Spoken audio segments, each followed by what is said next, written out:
All right, in this video, I'm going to explain why tomorrow morning I'm going to wake up, I'm going to grab my concealed carry, I'm going to head to the polling place and cast my vote for President Donald J. Trump to have 4 more years as President of the United States of America.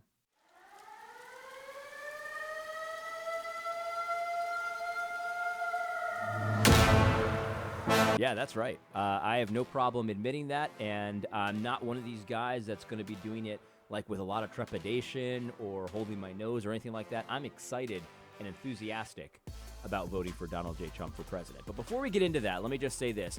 There were a lot of people praying for me this weekend because on Twitter, I announced that my pastor on Friday night called me because of a situation that had arisen that he could not preach on Sunday, and he asked me to preach. And I was glad to do it, but not an easy assignment. Like, it's AD, why don't you preach, the Sunday before the Civil War starts? You know what I mean? And that kind of thing. But I had, a little bit of time to prepare, and so I felt like, given the amount of time I had to prepare, it ended up really well. I preached about the election, and I used the passage from 2 Samuel 6 about Uzzah and the ark. When Uzzah touched the ark and God struck him dead, I talked about that whole situation, and I tried to apply it to our situation coming up this week on Tuesday. So if you're interested in hearing that sermon, I will link to it in the description, probably. People make fun of me all the time because I never remember, but I'll try to. Or you can look up on YouTube Ludlow, Ludlow, Ludlow Baptist Church, and all the sermons are on YouTube as well. Now, let's get into this. Let's get into my vote coming up here. Now, I don't typically vote. The last time I voted, as far as I can remember, was 2008 in the general election. I know I've never voted in a midterm election. I just haven't done it. And I'm pretty sure I haven't voted for president in the last 2 cycles. So I definitely didn't vote last time. I didn't vote for Donald Trump in 2016. And I'm pretty sure I didn't vote at all in 2012. I tried to look it up, and it was a little hard to find it. But I'm pretty sure I did not. The last time I voted was in 2008 in New York City for president. Now, I don't even think I was registered to vote when I lived in Vermont. Now, it's possible that I was because, Vermont does a lot of like automatic registrations and things of that nature, all kinds of weird socialist stuff. So I'm not really sure, but I never intentionally registered to vote in Vermont, that's for sure. But I was happy and excited to register to vote this time around for president of the United States in 2020. And, I've been thinking about this for a long time, and I announced my support for President Trump early in the year, I think in January, if I'm not mistaken. There was I forget the situation, but there was a straw that broke the camel's back that I was just like, I'm not making any bones about it. I'm not going to do it reluctantly. I'm not going to do it holding my nose. I'm just going to be excited and enthusiastic in my support of Donald J. Trump's presidency. Now, that does not mean that I don't see problems with President Trump, not only his policies, but also his character. I do see problems with both of those things, but we'll talk about both of those in just a minute. So I'm not saying I support every single thing that he's in favor of. There's definitely not the case at all. In fact, people have brought up, well, he supports the LGBT cause. Yeah, absolutely he does. That's a problem. That's a big problem for a guy like me. He hasn't ended abortion yet. He hasn't criminalized it with every ounce of his power that he has available. That's true. That's a big problem for a guy like me. He only cut taxes because of the pandemic. Well, that's not exactly true, but he definitely helped during the pandemic. But yeah, that is a big problem for me. He should be using every piece of power he has available to make things as godly as possible. And look, he's a pragmatic guy. He's got to work with the hand that he's been dealt as well. And so while I would prefer him to be more hardcore, while I'd prefer him to act more Christianly, while I'd prefer him to look at the law of God and use that as a standard as far as establishing justice in our land, I would prefer all that stuff. Still, I think he's been far better than I thought he would be, and I want to see 4 more years of what I saw in the last 4 years. There's no question about it. So I'm enthusiastically casting my vote for Donald J. Trump. And the reality is that my position, I've never been able to really enunciate exactly what it is, but actually Dr. James White on the Alpha and Omega Ministry podcast, or I guess it's a vlog, or I don't know what it is. But anyway, he's actually helped me articulate this more. This is really about worldviews, right? This is about worldviews. Like, Donald J. Trump's worldview is not perfect, but he's operating in reality. Like, he's using, like, he's got a lot more light as far as the laws of nature and stuff like that. His worldview is definitely more influenced by Christianity and by God's reality than the Democrats' worldview is. The Democrats' worldview is upside down. There's no question about it. They think right is left. They think up is down. They think north is south. Like, they are antichrist in so many ways, it's unbelievable. In my sermon, I said, look, there is freedom of conscience as far as how you vote as a Christian on Tuesday, but one thing you do not have the freedom of conscience to do. I said this from the pulpit, and I had no problem saying this from the pulpit. You do not have the freedom of conscience to try to empower people that want to use the legitimate power of the government in order to implement antichrist policies. And they're so basic that they actually overturn the first command that God gave mankind. The first command that God gave mankind, be fruitful and multiply. That's what he said. He said to Adam in Genesis chapter 1, be fruitful and multiply. And what does the Democratic Party seek to do? They seek to promote, with the force of the law, unions, male with male, female with female, that are barren. They cannot bear fruit. And not only that, unions that can bear fruit between man and woman, they seek to empower and promote and expand the ability for those unions to kill their children, not only in the womb, but God forbid, out of the womb. Literal infanticide. So God's basic commands for humanity. Look, there's many more commands that God gives to humanity, but the basic one, be fruitful and multiply. We've got a party that is poised to grab power in our country that is trying to use the force of government to promote anti-Christ policies, anti-God policies, the opposite of what God commands. Their worldview is so jacked up and twisted and abominable and putrid and filthy that the basic commands, this is like the easiest stuff, guys. Like everything in the natural order tells us that we're supposed to be fruitful and multiply. You don't need revealed law to know this.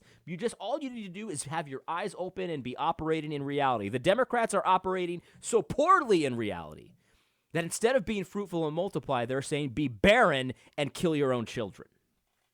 That's unbelievable. That is something that I cannot imagine that we're in a place right now where we've got many Christians that are falling over themselves to defend voting for something that is so completely upside down. And so for me, James White enunciated it very well. And look, there's a lot more to this worldview than just the basic overturning of God's commands. Like, that's a basic one. But they do a lot of things like this. This is not limited to LGBT and abortion. Those are two of the most bombastic things, but it's not limited to that. It's everything. It's absolutely everything. So James White put a fine point on it. It's about worldview issues. We've got one man who's, yes, he's got problems, but he's operating in reality. And we've got another man who is not operating in reality. He's attempting to recreate God's reality in such a way that it's upside down, that it's evil in almost every way.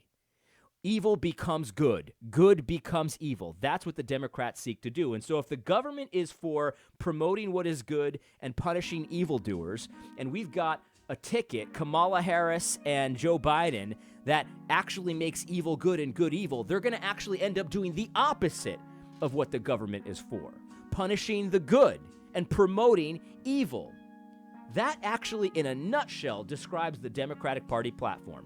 Punishing good and promoting evil.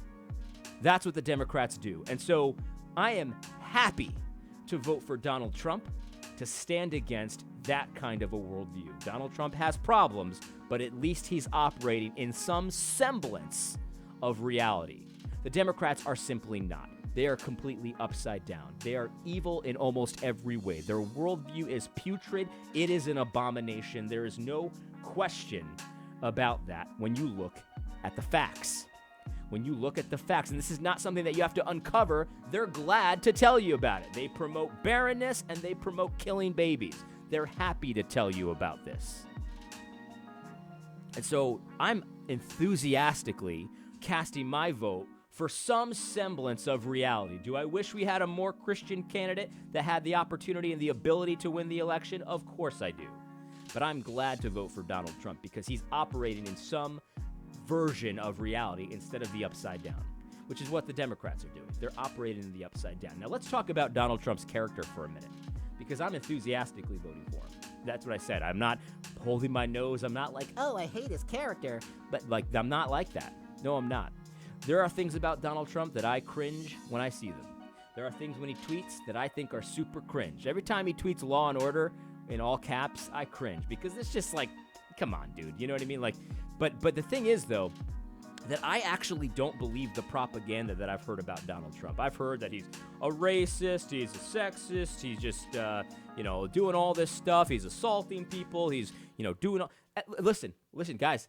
I know that he's had sexual intercourse with people other than his wife. That's obvious. It's for everybody to see, right? We all know that, right? But let's just take a step back for a second here. Let's take a step back and look at the reality, because you would think that based on the facts, he's the most scandalous president personality-wise in history. And honestly, I don't see what you guys are seeing. I don't see it. This guy has been vetted more carefully, more intentionally by the media. He's so hated by everybody. Every rock has been unturned for him. Every skeleton has been uncovered in his closet. Every single one. And what do we have? Do we have anything close to the accusations that are against Joe Biden right now? Anything even close to that? No, we don't. We've got an audio of him with some locker room talk, talking about how he can get any chick he wants. Yeah, this is the thing. I've had conversations like that with my friends, right? I know what that's all about. That's not an assaulter. That's someone bragging like a dope, right? I understand. Yeah, he was a dope back then. Fair enough. Okay. Oh, this is the big scandal. Ready for the October surprise? This is the big one. Ready? He didn't pay income taxes. That's the big scandal. He legally didn't pay income taxes. That's the best they got for their October surprise. Well, I'm sorry, but that's not going to move the needle for me. That was all legal. We should all try to pay as little taxes as humanly possible. There's nothing wrong with that. In fact, that's actually good stewardship, by the way. Oh, here's the big one. You ready for the huge sex scandal with Donald Trump? You ready for it? His lawyer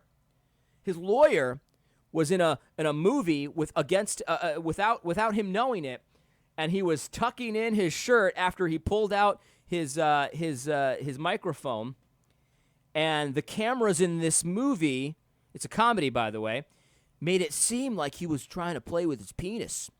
It wasn't even Trump, it was his lawyer, and it wasn't even doing what they said he was doing.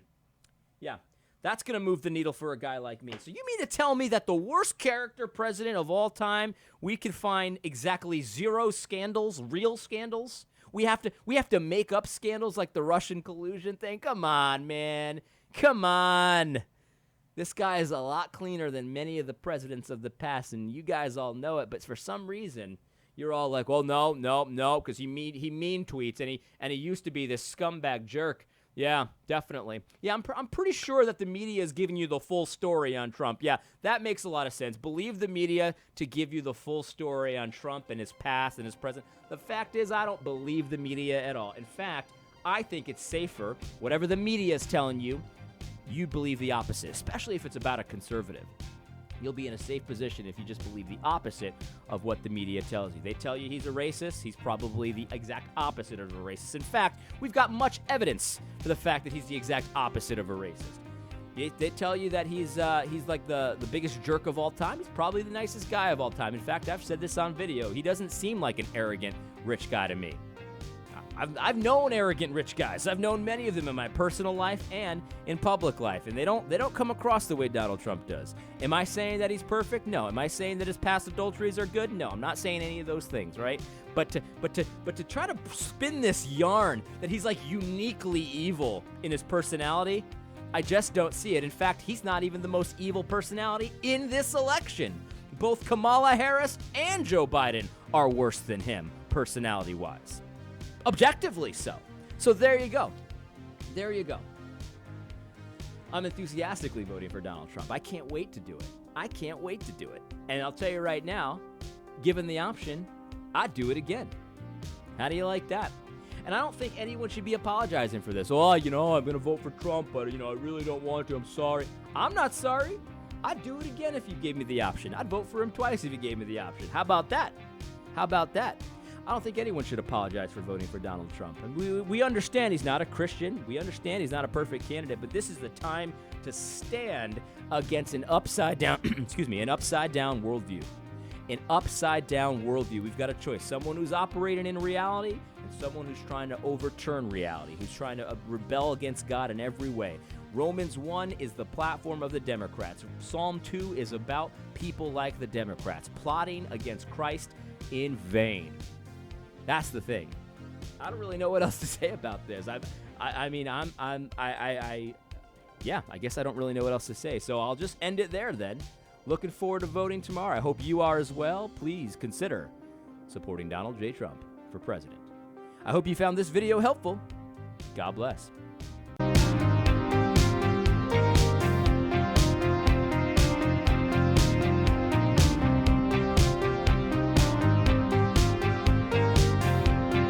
A number of people have asked me why I continue to wear this Wrath and Grace shirt, and the reality is that I've got no ill will towards the Wrath and Grace guys. I think that in general they do some good stuff, and I'll admit I'm trolling a little bit, no question about it.